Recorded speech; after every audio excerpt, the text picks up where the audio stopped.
From Washington, D.C., welcome to this week's Harness Racing Alumni Show. I'm Freddie Hudson, and I'm here today, as always, with my co-hosts, Trade Martin and Bob Marks. The Harness Racing Alumni Show, with your host, Freddie Hudson and Trade Martin. This week's Alumni Show is brought to you by Bill Houghton, insuring Standardbreds and Farms for over 40 years. Bill knows the ins and outs of equine insurance. Make sure your equine investments are protected. Call or text Bill at 954-655-5547. That's 954-655-5547. Call Bill now. Freddie, tell us about the yearlings at the sales by Hunterton Farms. Hunterton Farms, selling their 2021 yearlings at the Lexington Select Sale, October 5th through the 9th, and the Harrisburg Sale, November 8th through the 12th. For more information, call 859-987-3983, Hunterton Farms, or email huntertonfarm@cs.com. Joining us today is Judd Bokman, the co-founder of the Standardbred Retirement Foundation. The Standardbred Retirement Foundation was just recently has rescued 61 horses from slaughter, and Judy is here to give us the details of the rescue. Judy, welcome back on our show. Thank you, Fred, and good morning, gentlemen. So we were successful in helping the 61. We did lose one who was sick, who we did have to put at peace. The remaining ones, most of them are with SRF right now. A few went to back to owners who owned them when they were racing, who were pretty upset about learning that their horses were tagged for slaughter. So at this point, they're in about 8 different locations because, trying to find a place to put that many horses is difficult, especially if they need to be quarantined because they've been exposed to so many animals and possibly at different pens. So they're being assessed to see if they need medical care immediately. We're trying to get their weight back up to where it should be. Some of them need their teeth done. They need their feet done. We assess them for soundness, and we don't give up on any of them if they are not sound because some may just need rest. And the effort right now is we need adopters and foster homes.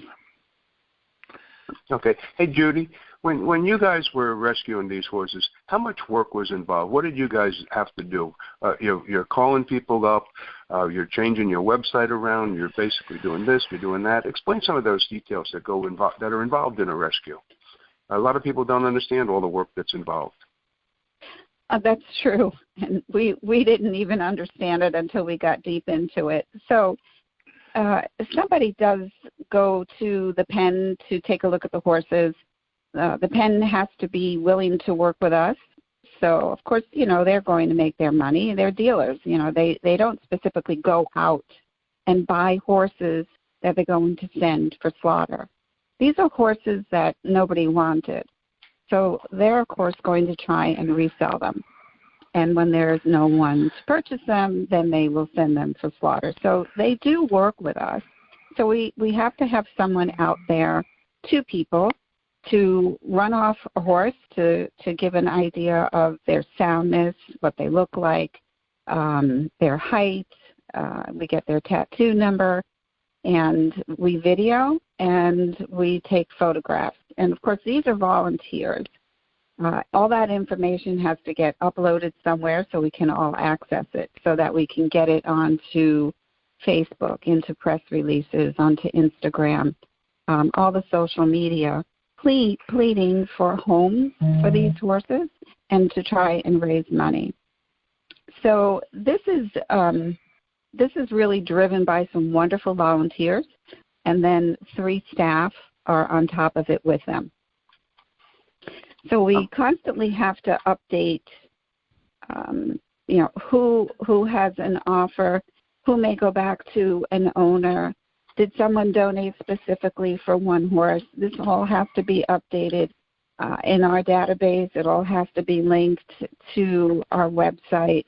It has to show up on our social media posts so people know what's going on. And then there are different offers from people through social media that we have to stay on top of constantly, because you don't know who is offering a wonderful home to a horse, who's offering a foster home, who wants to make a donation but wants to send it to the office instead, who wants to take a horse back. These are all the little details. And then, of course, there's the bookkeeping of all of this, is trying to locate quarantine facilities willing to take the horses at a price that we can afford. We have to arrange the shipping to these different facilities, and then the facilities have to start with some evaluation, report to us. We have to determine if a veterinary needs to come out immediately or not. We have to get the blacksmith scheduled, the dentist scheduled, approving this care through these facilities. And then now that they are situated in these facilities, now we have to arrange for veterinarians to go out after 30 days, do a procedure to see if any of them carry any disease before we can take them to the facility we lease. So now we're talking 6 full weeks before they physically get into our hands. Judy, where did most of the help come from? It comes from people who care about horses. That's the bottom line. Whether they are people that just enjoy a horse for pleasure, for riding, maybe a little competition in shows. There are some wonderful people in racing that help. These are the people who really have a respect for these animals and enjoy them, even though they are racing them. But their purpose is not it's not a financial gain. It's an enjoyment. Did any racing organizations contribute? For this rescue effort, no. So I think I might have mentioned before, Fred, but the USTA, I've been trying to get them for over 3 decades to address the situation with when these horses cannot compete.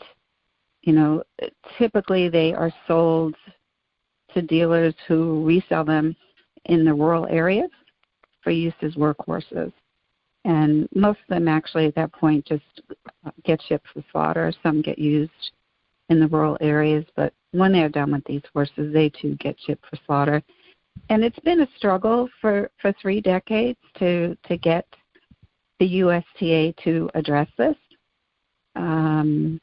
It's still a struggle because at this point, they started this STA program, the Standardbred Transition Alliance, but their mission is very different than what SRF does. SRF is for the horses. We come from a humane aspect of these horses.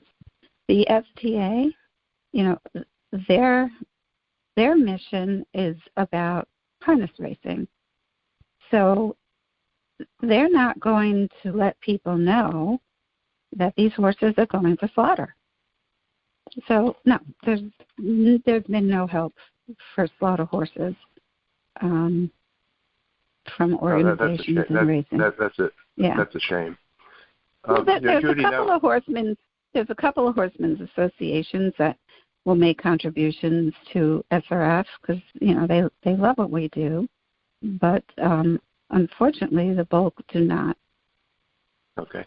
Now, Judy, regarding these 61 horses, what's next for them and what's the plan? Well, the plan is to give them their 6 weeks, hope that no one's a carrier.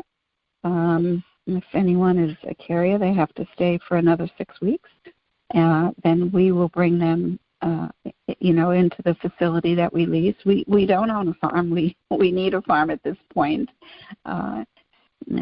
It's gotten to the level now where it would be financially smart to have our own facility. So we'll bring them in, and that will be in October. And, get the ones that can ride, meaning that they're sound enough to be used under saddle, and get them adopted. And we're probably going to do an adoption special in October, November, because we will have quite a few horses at that point, and then we'll be coming into winter. We need to get them into homes. How many horses do you currently have, and how many will you have when you add the 61? We're in the high 400s. So we have about 474 under our care and expense at several different facilities that we use. Add the 61, we're going to be up there.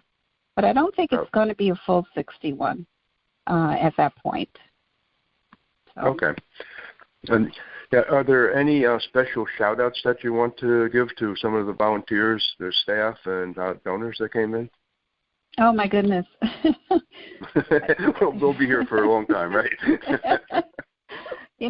Our heartfelt thanks goes out to a wonderful woman in Michigan, a wonderful woman in Oradell, New Jersey, a wonderful woman in Staten Island, a wonderful woman who has adopted a few of our horses, a wonderful racehorse owner who helped.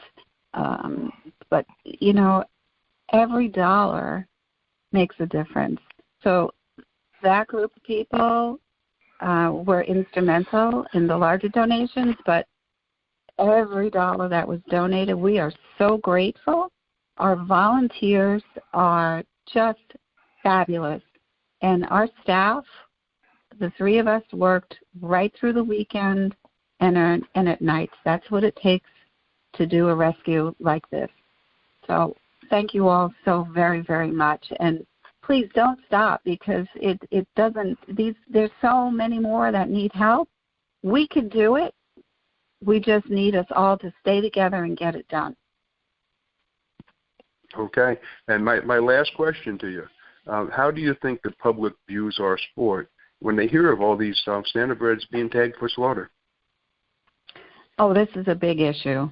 This is a tremendous issue. People are really upset when they hear this. They can't even comprehend that this goes on. And as you know, in the thoroughbred industry, they are looking at this more so than in the standardbred industry. The standardbred industry, they still have their head in the sand. I just am speechless sometimes. The people that make the decisions in the standardbred industry need to look at it from the public's eye, not from their own. In the thoroughbred industry, they're looking at it from the public's eye, and they're trying to do things for the betterment of the horses so that the public is looking at this in a different type of way. Yes, okay, they're racing. It's okay they race, and we'll take care of them. This is what needs to be done in harness racing. Yep, the thoroughbreds did a lot of surveys, and they did a lot of studies on the public opinion of what they think of on horse slaughter and stuff like that, and they basically are reacting to those studies and that they have done, and they are trying to end horse slaughter for the thoroughbreds, and they're doing a pretty good job on it. Their numbers are way down from what they used to be. Yeah, they are down, but it still exists, and there's still not a solution. And we have to work backwards. If these horses are not going for slaughter, what are we going to do with them? The solution has to come in reverse. So and then it needs to come from the beginning. So you breed a horse, okay. When the horse is done racing, okay, what are we going to do to solve this problem? And is thoroughbred racing looking at it that way? I don't really know. I do know that standardbred racing is not, and it needs to be done before the public does it for them. All right, Judy. Before we close the show out, please give our audience the Standardbred Retirement Foundation's contact information. Sure. So we are at 609-738-3255. Our website is adoptahorse.org, and you can also reach us at SRF for Standardbred Retirement Foundation. So it's SRF, Horses and Kids at gmail.com. And let's all hope that if something ever gets done in harness racing, that they do it serious-minded and they don't leave it to charity to take care of these noble animals. These horses deserve a whole heck of a lot better. Absolutely. If you're buying or selling your home, Joe Rico is your go-to guy. Joe has been representing buyers and sellers on Long Island for 30 years. He is an expert in all types of sales. Don't settle for average. Call or text Joe Rico today at 516-524-4870. That's Joe Rico at 516-524-4870. Fred, give everyone Joe's email address. That's Joe Rico, C21@yahoo.com. Crawford Farms, breeding the best to the best so that you can race the best. The Crawford Farms consignment will be selling at the Lexington Selected Yearling Sale on October 5th through the 9th. For more information, please visit Crawford Farms' website at crawfordfarms.com. Judy, thank you, as always, for being on our show. It's always great to have you. And to our audience. Thank you for the opportunity because, education and information is so important. This has been going on for decades, and it's just starting to come to light now, thanks to your show and any other shows. Well, thank you. And to help the SRF out and these horses, please visit adoptahorse.org. That's a wrap for this week's broadcast of the Harness Racing Alumni Show. On behalf of Trade, Bob, and myself, thank you for listening, and don't forget to tune in next week.